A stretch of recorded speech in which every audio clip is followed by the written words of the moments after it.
This is NewHampshireCrossCountry.com, powered by Runners Alley, coming at you from the 2021 New England Championships in Thetford, Vermont. I'm here with Scott Bliss of Vermont, Marty Ogden of Connecticut. Hey, let's talk about these teams today. It's anyone's guess. Oh, yeah, Connecticut should do well with Richfield. They are set up for this course in this race. They are a team that bagged a lot of the dual meet season and, even gave up their class meet to try to win the Open. They're ready for the postseason right now. So they'll be one of the favorites along with Bishop Hendrickson from Rhode Island. You gotta love them. They're always winning. They have probably more wins in New England than anybody else. They haven't won in a couple years because LaSalle's been there. LaSalle's there as well too. So what else does New Hampshire have there? Well, New Hampshire, you're probably looking at Bishop, Girton, and Co-Brown, possibly needing some help. Probably the 4-5s need to run a little bit higher. U32 from Vermont certainly is one of the favorites, I would think. They've been beaten by Bishop Hendrickson once at Manchester, and then they actually beat Bishop Hendrickson at Manhattan Invite in the Eastern States race. So it's I think it's going to come down to the 4-5s to be as much as to be honest. Yeah, you gotta love those teams like that. Bishop Girton's always up there. U32 is a team I noticed. They haven't been like at the top of New England. They're in New England, it seems like every year from Vermont, but their best finish in the past decade has been 10th. So this will be the year that they could possibly get on the podium, I think. And they're strong. Yeah, they've been building their program probably over the last 5 to 10 years. This last 5-year stretch, they really have gotten, I think, the culture with it, which has created that program that they just kind of year after year keep getting a little bit better. And plus, they want to win in front of the hometown crowd. There's got to be a lot of Vermont supporters up here, I'm sure. Yeah. One of the things that is going to hurt them a little bit possibly is their number 6 is out with an injury, so it really lessens their depth, so they can't have any problems in the 1 through 5 area. So yeah, no subs at all. Cumberland's another team. Those guys did fantastic at Great American, beating LaSalle and also Bishop Hendrickson from Rhode Island. That was a big win for them, and they have a couple people that are out right now, so they might get pushed back in the standings a little bit because of that. But other than that, you've got Xavier and Hall. They were only a couple points away from each other at the Connecticut State Open. Xavier's been up at New England's more than any other team in Connecticut. They've won a bunch of New England titles. And Hall has really been coming on strong the past few years. They won Class LL champs. So Hall could be in the mix too, along with Avon, who would probably be top 10, who just made this New England for the first time in their school history. So that's pretty cool for the Avon there. In the main side, we got Hamden Academy. Yeah, they look like they're going to need some help probably because their 4-5 really aren't in an area with the other top teams 4-5s, but their number 1 he's very good. And speaking of number 1, let's talk about individuals. Oh, when you talk about individuals, you have to talk about Gavin Cherry, defending champ as a sophomore. He won. He was second as a freshman, Foot Locker finalist, incredible runner. As a Connecticut fan, it's great to see what Connecticut's done. We had 4 of the top 5 times ever at Wickham's Park run this year, and it wasn't even a perfect year for conditions. Besides, and that brings in, are we looking at a day where the course record here could be in jeopardy, which is 15:44.75 from Alex Osterberg. Yeah, Osberg that year, it was a dry year because that's the year he set the Connecticut State Open record under 15 minutes as well too. Outside of Gavin, you have his twin brother Callum, who's developed real nicely over the past couple years, and he finished second. And then you have Aiden Puffer from Manchester, Connecticut, who's won he's had some national age group records. Michael Boke's new to the fields as a top runner, and he ran the 5th fastest time on the Wickham course. So outside of that, we've got Aiden Cox is probably the next big guy from Co-Brown. Aiden Cox ran 14:40 or so on the track last spring. His dad is his coach, thinks he's got more to give than what he ran at the state meet last week. So Aiden Cox has got to be in that top 5 as well too, if not win. And one of Jimmy's favorites from Vermont. Oh yeah, the Shermanator. Shermanator, man, Evan Thornton Sherman. He's the king of this course so far this year. He's run here plenty of times. He's got a lot of local knowledge, definitely. Speaking of knowledge, Devin Kipyego from St. Raphael's. Was a Rhode Island state champ. His older brother was a really good runner, so he's got experience living from his brother there. You know, we definitely are gonna see some fireworks go in just a couple minutes. Abbott Valentine of Maine coming in good. And don't forget, the number 2 seed coming off the 2019 is Daniel McCarthy of Bangor. Well, probably what's going to come into play here a little bit is tactics on this course. Like, how do you attack this course? People who've never been here before, the first 2K can get people in a lot of trouble because it's starting downhill and then you climb all the way back up here again. And if you make any mistakes there, it starts to really get you in the 3rd K. Yeah, I think that the biggest difference is going to be who stands up the entire way. People will fall. And if you fall on this course on a tight field like this, you might lose 10, 15, 20 places easily in just a span of a few seconds. And I'll tell you what, I ran this course this morning. Every place that you see this green is sloppy. You get out in the woods and it's nice, but there's some slop. Yeah, and here we go. We've got about 2 minutes until the race goes. I was talking with the Essex Vermont girls coach who was saying the downhill at the finish is pretty bad. Yeah, going up is pretty bad over there also. They went with half-inch spikes because of just the grass sections, even though the majority of the course is pretty dry.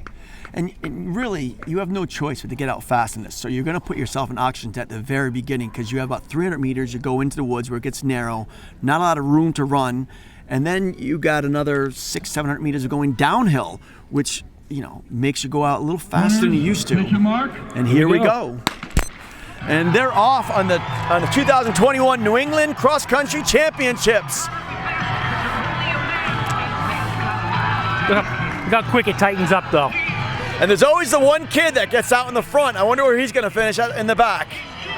He looks like his head's on fire. Well, I know our talking point on this course was to get in position, and then when you hit the tree line, you can kind of settle down a little bit because there's not as much room.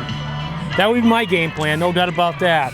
Yeah, but can you settle down on the downhills and then you have an uphill right away? There's not a lot of flats where you can get a rhythm going on this course. But what a beautiful day. It's like 50 degrees. It's perfect running weather. The mud kind of makes it traditional cross country. I love it. Yeah, this is what we're looking forward to. We've been waiting for a long time for this. 600 into this race. I see a red shirt. I'm guessing we're looking at Puffer right there. Yeah, looks like, let's see, Kevin Sherry up front. Yeah, Sherry. Leading the way. Aiden Cox right in there. Still pretty tight up front. Yeah, looks like Cole Brown got out to a good start. I see a lot of mud though for only 600 meters in. Come on, Team Money. That is packed.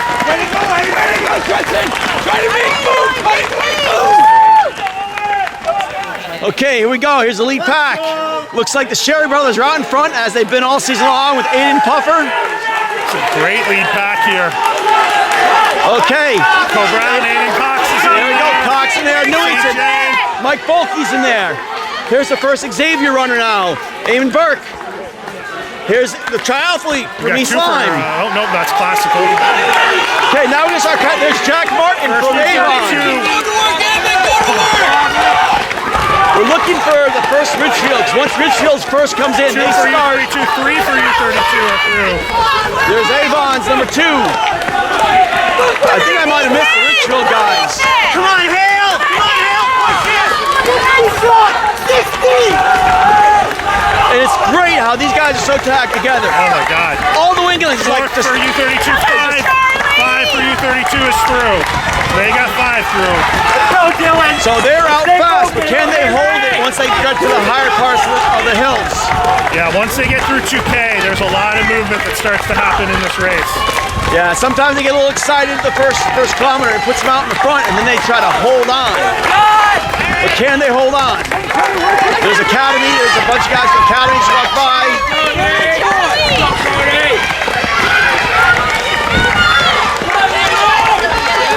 At this point, it's anybody's guess. We're still early in this race. Go get it. All right, Alan. Okay, we're gonna be sending on over to the 2K mark in a second. Coming around the corner now, Gavin Sherry followed by Aiden Cox. Aiden Puffer and Let's see who else we got in there. This lead group has taken it out quite a bit.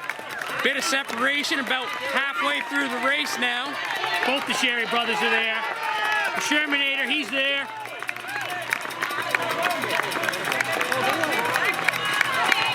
Burke, Xavier. Now I want to start looking at teams and what we got here. Yeah, I tell you, it's pretty hard to figure out teams in this mess. You can hear the absolute excitement of the crowd. Again, we're in the field areas now. Nothing more competitive than this. New England's is the most competitive race. Yeah, it's pretty good though. That was a big group up front. Very good group. Still well represented. Still anyone for the individual up front. And once this group hit, it just keeps on coming. Really showcasing the best in New England.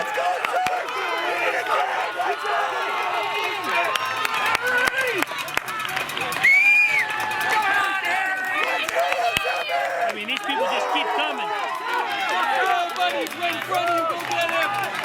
Yeah, we haven't seen any gaps since that front. Everyone's got someone to run with. Everyone's got someone to battle. And, you know, a lot of these guys in their state meets, there's some close races. They know every point can count. I mean, if you're in 100th place, you're still a pretty good runner. Just 5 times. That means you're 5 states. That means you're 20 in your state.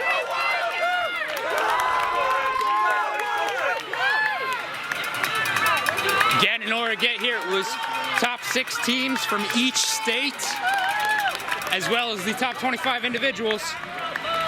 Exactly. Early on, it was really hard to tell. Looked like LaSalle was doing pretty good. Bishop Hendricken was up there. Come on, Ty, 18 minutes. Richfield. Let's go. Come on, Jacob. Come on, Ron. I'm sure it's all going to shake out along the way. Oh, yeah. This is the halfway point. We still got a little ways to go. The U32 was right there, boy. There was a lot of Raiders. Yeah, Raiders was one jersey to me that I don't know, but it stuck out. So that's got to be a good sign for their team. Definitely a good sign for them, team. All right, we'll see how things are shaking out in the woods. All right, we are right at the 3K mark. Got the leaders coming through. Still Sherry in front. Aiden Cox in 4th place right now for Co-Brown too. And as normal, there's Aiden Puffer. This could be his day, maybe. He's been running second to Sherry for so long. Right behind him is Callum Sherry. 9:25. 9:25 at 3K for the leaders. Yeah, so Cox actually moving up from that first spot we saw him. Oki looks great right now in 5th Evan place. Thornton Sherman from St. Jay's in 5th. First Xavier kid right here. Here's Amy Burke from Xavier trying to lead the X-Men. Yeah, so they're really starting to string out here. That front pack kind of took off in this last U32 1. Here's the one for U32.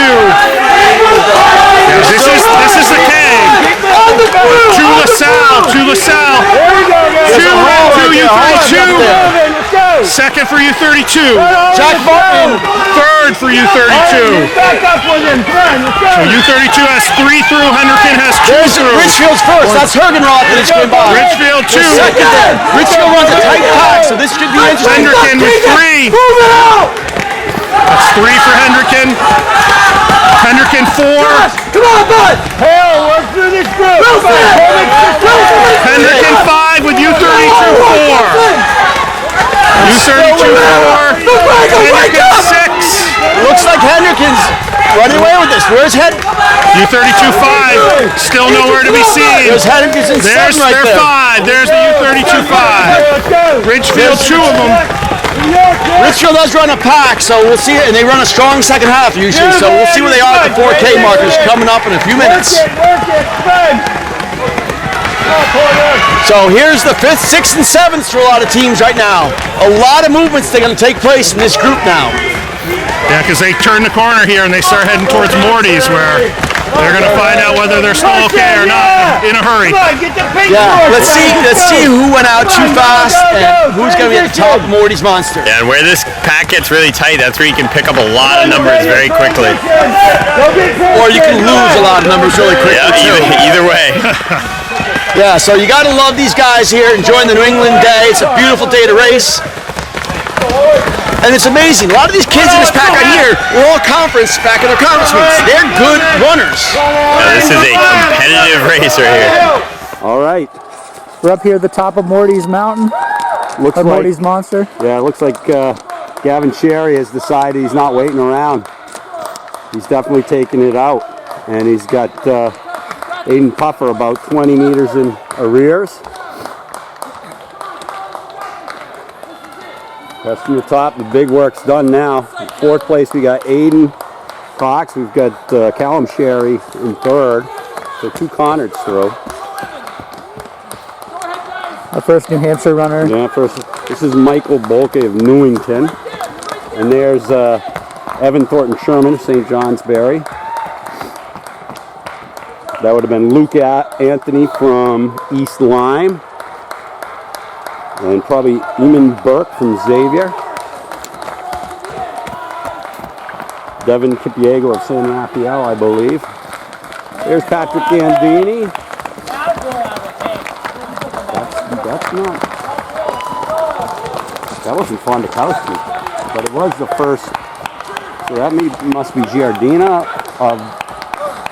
Wow. A couple of Concords through. Again, with the difference in uniforms, really hard to tell what's going on. There's Fondakowski there. There's Co-Brown's Lars Hogney. Tyler Sheedy. That's Sheedy! There's Torin Kindop. So would you say now that they've crested the hill, they got a lot of downhill to work with, or is it still pretty varied? They do have a lot of downhill, yeah. Pretty much everything downhill. Not that there's some bumps, but it's mostly downhill. Yep. There's Lano. Come on, Tyler, get with Jamie, let's go! Tyler. So yeah, really difficult to get a handle on. There goes a Khalil. Really tough to get a handle on. There's so many teams here, so many mixed uniforms. I would have no idea who's doing this. It did seem like Cole Brown for New Hampshire was back a little bit, but at the same time, Fondakowski wasn't leading their race, which is pretty abnormal. This course is tough, very tough. I took the long way up the hill just to see what it was like, and this is definitely one of the tougher hills that we face. I think the last time I was, the last time I was here, I think my knee was messed up, so the kids did the course walk on their own. Our prior trip here, I did do the course walk, run through, and it was pretty brutal. I think Manchester may be the only contender here as far as that challenge. Yeah. I mean, I guess all of the New England courses come with their own challenges. That's true. Ponegant's, it's not flat. It is definitely not flat, and the terrain changes constantly, making it extremely difficult to find any rhythm.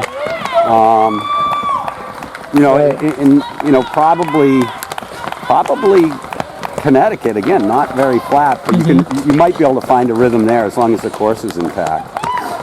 In Maine, it's hard to say because sometimes they're running different courses. Right. Cumberland course is hilly as well.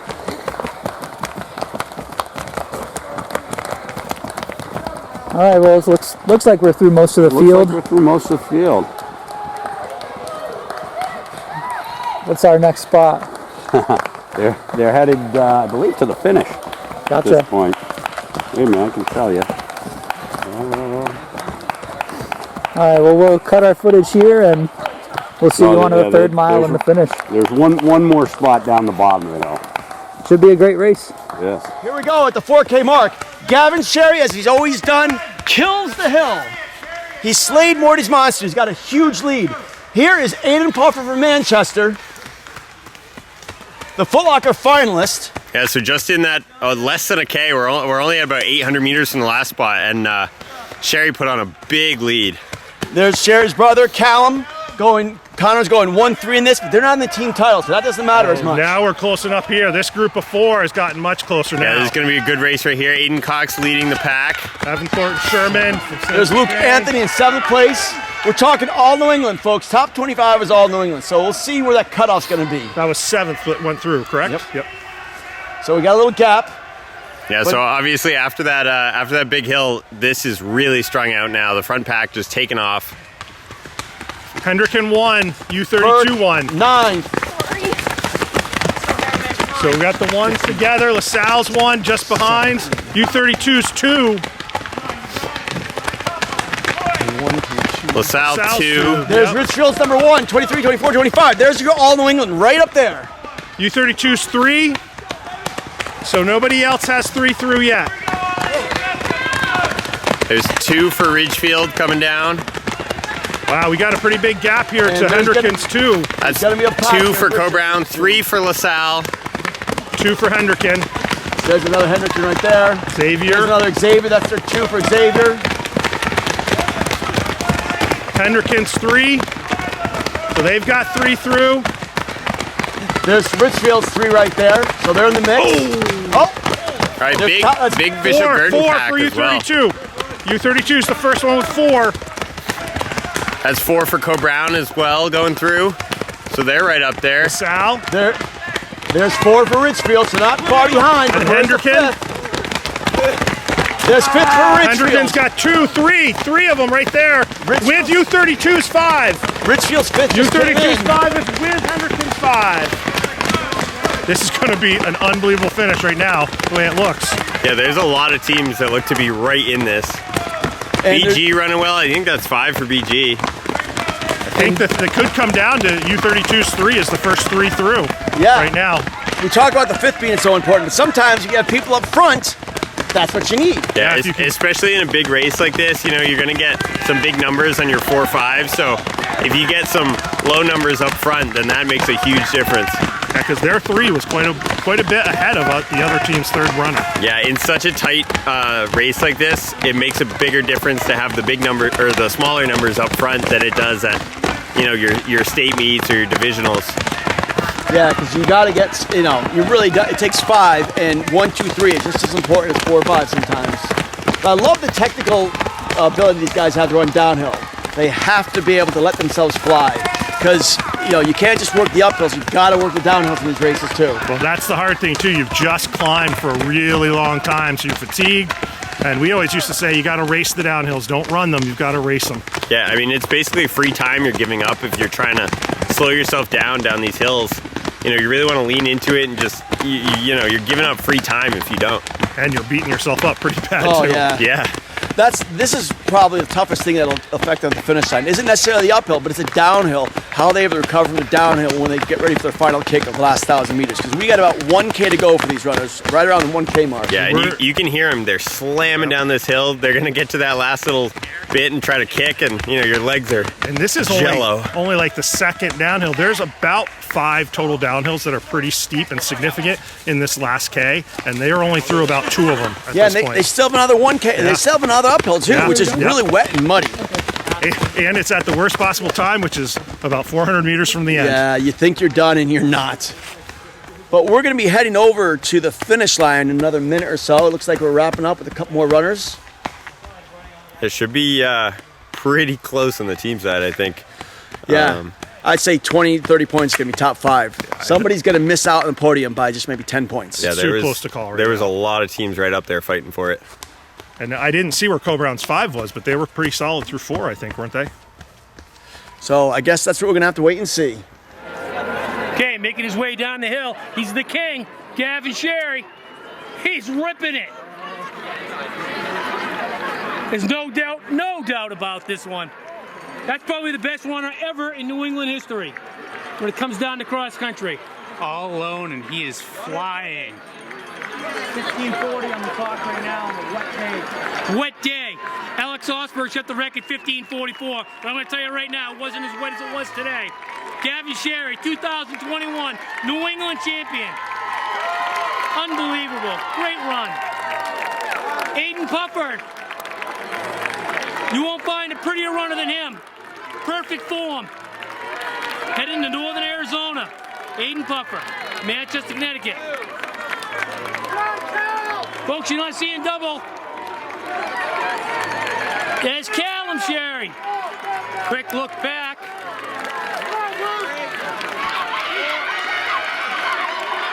Here comes the Shermanator. Pulling out of what, top 5? Aiden Cox, New Hampshire's first runner. He looks dog-tired. Harriman from Lebanon. He's in a battle.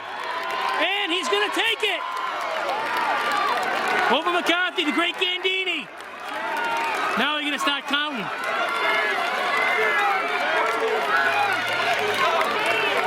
Couple in for U32. Luke Brennan having a good day. LaSalle's got a couple in. Here comes Sam Hiltz of Concord. Another comeback run.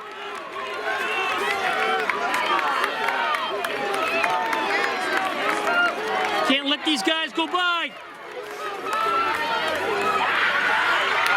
Cole Brown's got 2 in. Concord's got 2 in. LaSalle's got 3 in. Kindorf. Cahill. Bondakowski. They're all coming in. Hills.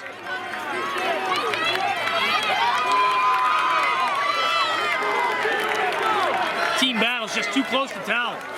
Oh, there's a lot of different teams all vying for this spot. There's Sheedy. I mean, look at the wetness coming down through. Oh yeah, and you talk about team battles too. Here's another 2 for Cole Brown, Jamie Lano. So that's their 4. But we think about it. I mean, you could have 100 spots between your teammates, and it still could be in the top spot. There's just that many quality guys that we don't know how long it's going to be till you see a team's 5th. Few great battles. It's anybody's guess on this game. I've never seen a race this close when you're looking at it, where you can't tell a real clear favorite. LaSalle looked good, but then you still got LaSalle guys coming in. And here's Cole Brown's 5th. That's pretty good for them. And he's eating it up. Look at that kid. He's taking everybody. Yeah, he learned. That spells well for Cole Brown right there. He got beat in the last 100 last week at State. There's Concord's 5th.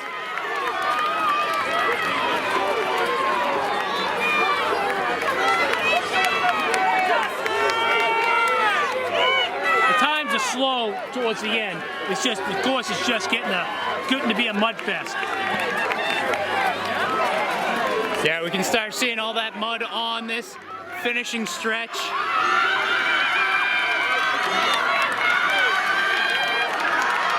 There's no doubt about it. Gavin Sherry is the king. Oh, he crushed it. I mean, unbelievable. But you know what? This course is built for that kid. There's nobody, I've never seen a kid better than him on the hills. Him and his brother are both Stanford bound. I mean, he just ripped the course apart. Osborne may have the record, but I can tell you right now, he's got 2 New England championships to his credit, and he would have had 3. And he has a 2nd as a freshman. He gets my vote for the best ever. Yeah, overall, pretty historic career for high school. Kid's run a 4:01 1600 as a junior. He could be in a state meet. Not a pro meet. No one pacing him. 4:01. What a Jim Ryan effort.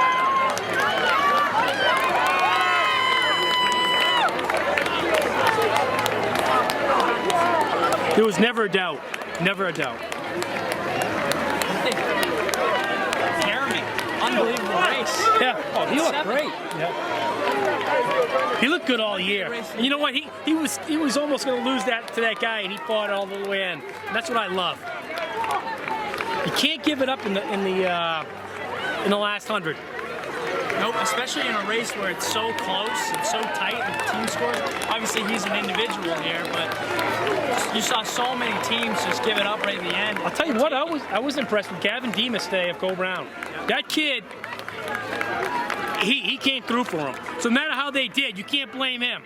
I mean, he did his job today as the 5th man. He did the best possible job that he could do. And that's all you ask out of your 5th. Even Aiden Cox did his job. Exactly. Some thought he was going to win, but at some point you got to look at Gavin Sherry and say, okay, this kid could win the national championship. I have a feeling Cox's time will be next year. Yeah, I know we talked about Cox a lot last week too with his win for New Hampshire. He hasn't been 100% this season. No, he hasn't. So just the fact that last week he was a few seconds off of his PR on that course, or the course record, we should say. Right. Bodes well, but I mean, just think about it. you just got to admire what Gavin Sherry just did. There's two, you have a NAU commit and a Stanford commit. And he just strung it out and took it to them from the gun. How often do you see that? You don't see it. You don't see it. Usually it comes down to it. And times mean nothing in cross country. I don't care who you are in the United States. You come here and you run on this race today against Gavin Sherry, and I guess what's going to happen? You're going to get your clock cleaned. You're going to get a race one way or the other. He's very Prefontaine-esque. He is. He'll take it right to you from the gun. Give anything less than everything he's got. It's the sacrifice to give. I tell you, his last 200-300 meters, he was just ripping it, and there was no stop, no slow down. Now, who do you think won that team? Trail runners. It's a tough one.